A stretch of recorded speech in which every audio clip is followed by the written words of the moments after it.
નમસ્કાર વિદ્યાર્થી મિત્રો, તમારી સ્ક્રીન ઉપર દેખાઈ રહેલા ક્વેશ્ચન જ્યારે પણ તમને એક્ઝામમાં આ રીતનો ક્વેશ્ચન જોવાય તો એને એક જ મેથડથી સોલ્વ કરાય, એ છે ગુણોત્તર મેથડ. તમે સ્ક્રીન ઉપર જોવાઈ રહેલા ક્વેશ્ચનને વાંચી લો અને મારી સાથે સોલ્વ કરવાનો પ્રયાસ કરો. અને જો ગુણોત્તર મેથડ તમને ન આવે તો આજે શીખી પણ લો.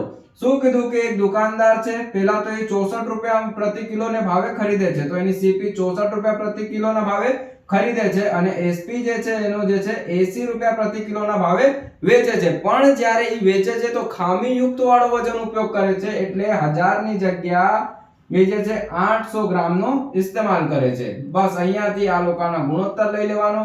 આ બે 0 થી આ બે 0, આ 8 થી આ 10 વારમાં, એટલે કે આ થઈ જાય 64 અને આ થઈ જાય 100.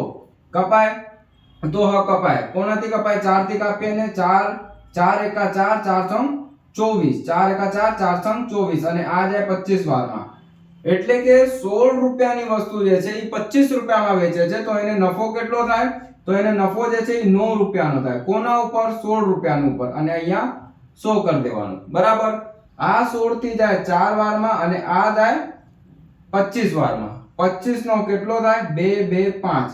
આને આપણે સોલ્વ કરીએ તો 4 5 20 અને પછી વધ્યો આપણો 2, એટલે કે 4 6 24 અને 2.5. એટલે કે જે એનો નફોનો ગુણોત્તર આવશે, ખામીયુક્ત વજન યુઝ કરશે તો 56.25% એનો પ્રોફિટ થાય. આવા મજેદાર ટ્રીક શીખવા માટે અમારી ચેનલ સાથે જોડાયેલા રહો, અમને ફોલો કરો અને જે કમેન્ટ કરો એમાં તમારું જે ડાઉટ્સ હોય એ ડાઉટ્સને તમે અમારા કમેન્ટ બોક્સમાં કમેન્ટ કરો. આભાર.